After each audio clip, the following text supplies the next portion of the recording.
सुप्रभात बच्चों। तो आज मैं आपको आपके हिंदी पाठ संचयन से कबीरदास की साखी पढ़ाने जा रही हूँ। इसमें कुल 10 साखी है और इसके अलावा कबीरदास के पद भी हैं। तो इस पाठ को मैं आपको 3 पाठ में भाग में पढ़ाऊँगी। पहले पाठ में मैं 5 जो दोहा है उसे मैं आपको समझाऊँगी और अगले पाठ में बाकी 5।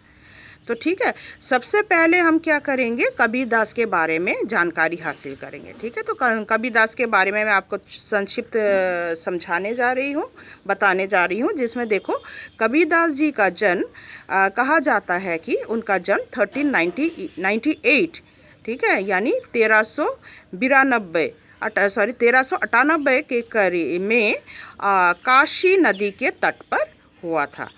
तो कहा जाता है कि उनकी माँ, असली माता जो है, जन्म के बाद उन्हें नदी के तट पर छोड़कर चली जाती है। तो वहाँ से नीरू और नीमा नामक, वे निसंतान थे, नीरू और नीमा नामक जो जुलाहे दंपति गुजर रहे थे। तो उस शिशु को वहाँ पर देखकर वे अपने घर उसे लेकर आते हैं और उसका लालन पालन करते हैं।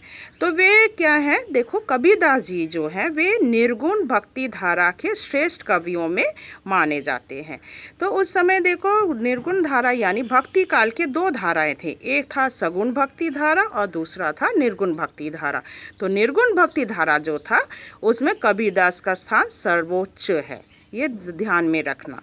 तो उन्होंने समाज सुधार को लेकर काफ़ी कविताएं लिखी। वे तो राम भक्त के पुजारी थे, पर इनके साथ वे समाज सुधार को लेकर भी क्या करते थे, रचनाएं लिखती थे। तो उनके जो कविताएं हैं वो सब, जो उनकी जो रचनाएं हैं, जैसे कि साखी, सबद, रमैनी, ये तीनों को ध्यान रखना, साखी, सबद, रमैनी। तो ये तीनों बीजक नामक जो ग्रंथ है उसमें संग्रहित है। तो आप लोग ध्यान में रखना, साखी, सबद और रमैनी बीजक नामक जो काव्य ग्रंथ है, ग्रंथ में संग्रहित है, क्योंकि इससे प्रश्न आ सकता है। ठीक है, तो उनके जो है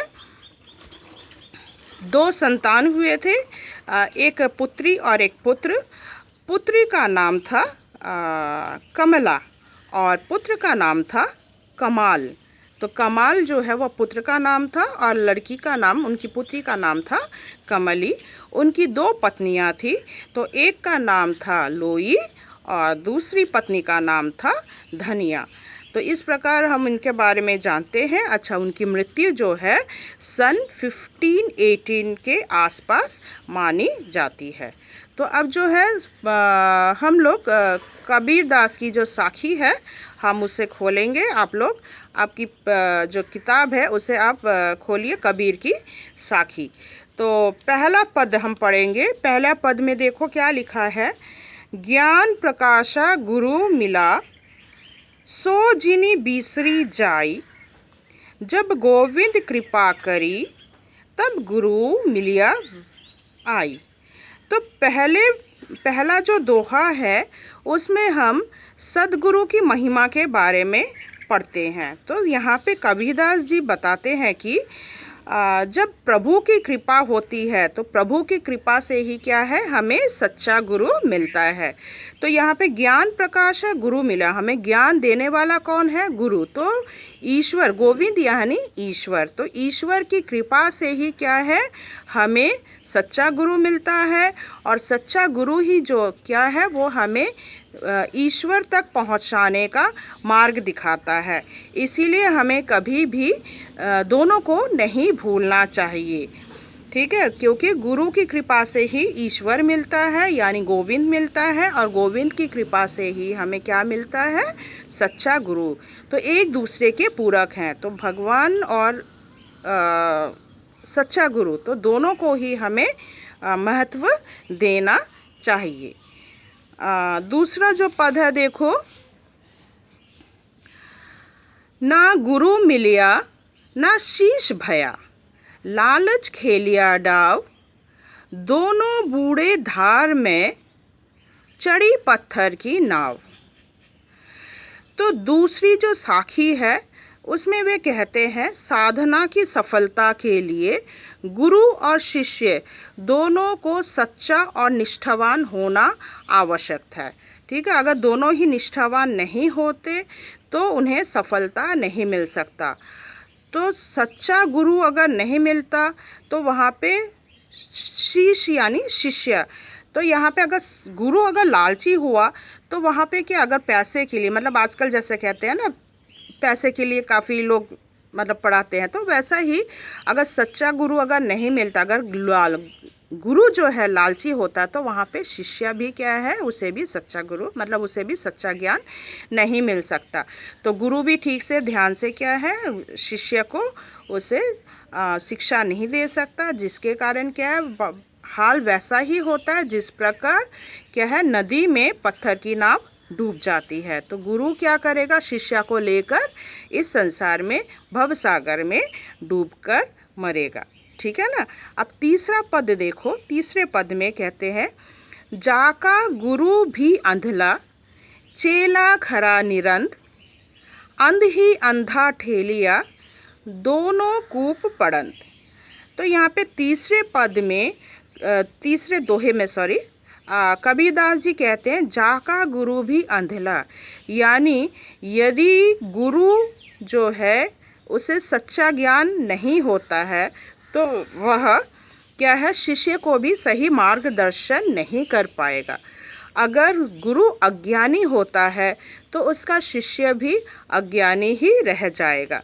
तो एक अंधा क्या है, मानो दूसरे अंधे को ठेल देता है। अंधा अंधा ही, अंध ही अंधा ठेलिया, दोनों कूप पड़ंत। यह उसी प्रकार है जैसे कुएं में पड़कर मेंढक नहीं निकल पाता, कहते हैं ना, कुएं का मेंढक बाहर नहीं निकल पाता, उसी प्रकार एक गुरु क्या करता है, शिष्य को लेकर ऐसा डूबता है कि दोनों ही अज्ञानी रह जाते हैं, वे दूसरों की भलाई नहीं कर सकते।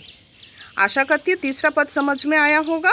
अब चौथा पद देखो, कबीरा संगति साधु की, कदे न निर्फल होई, चंदन होसी बावना, नीम न कहसी कोई। तो चौथे पद में संत कबीरदास जी हमें क्या उपदेश देते हैं, सुनो। कबीरा संगति साधु की, तो कबीरदास जी कहते हैं कि साधु की जो संगति होती है वह कभी भी निष्फल नहीं जाती। निर्फल यानी निष्फल, ठीक है, वो कभी भी निष्फल नहीं जाते। यदि तुम किसी अच्छे साधु के संपर्क में आते हो, मतलब सच्चे ज्ञानी सच्चे गुरु के संपर्क में आते हो, तो तुम ज़रूर वहाँ से कुछ ना कुछ ज़रूर अर्जित करोगे।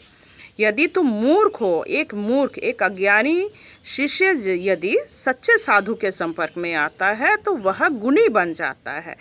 तो कबीरदास जी कहते हैं कि देखो, यदि एक शिष्य सच्चे साधु के संपर्क में आता है तो वो क्या है, चंदन के समान बन जाता है। अगर वह नीम के समान कड़वा हुआ तो कहा जाता है, नीम जो है कड़वा होता है मगर क्या, उसमें 52 गुण रहते हैं।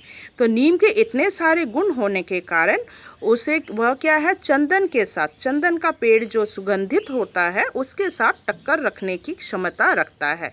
ठीक है, तो वैसे ही अगर सच्चा गुरु मिल जाता है तो एक खोटा शिष्य भी क्या कर सकता है, वह बहुत अच्छा बन सकता है, उसमें काफ़ी परिवर्तन आ सकता है और वह क्या है, चंदन के समान सुगंधित हो सकता है, वह दूसरों तक क्या है, ज्ञान फैला सकता है। ठीक है ना। तो अब पांचवा पद देखो, जब मैं था तब हरि नहीं, जब हरि है मैं नाही, प्रेम गली अति साकरी, या में दो न समाही।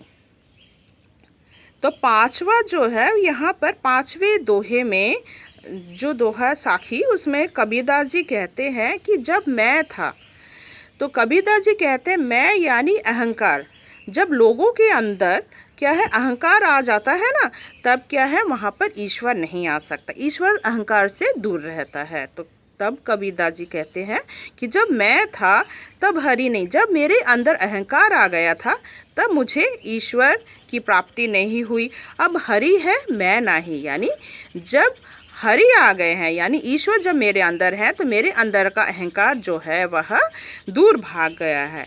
प्रेम गली अति सांकरी, यानी प्रेम की जो गली है वह बहुत ही सकरी है। वहाँ पर क्या है, ईश्वर तक पहुँचने का जो रास्ता है वह बहुत ही सकरा है। वहाँ पर क्या है, अहंकार और ईश्वर एक साथ नहीं समा सकता। अगर ईश्वर है तो वहाँ अहंकार नहीं रहना चाहिए, अहंकार है तो वहाँ पर ईश्वर कभी नहीं पधारेंगे। आशा करती हूँ आपको ये पांचों जो साखी मैंने पढ़ाए समझाए हैं आपको समझ में आया होगा। अगले पाठ में मैं आपको बाकी के जो 5 साखी हैं उसे मैं समझाऊंगी। धन्यवाद।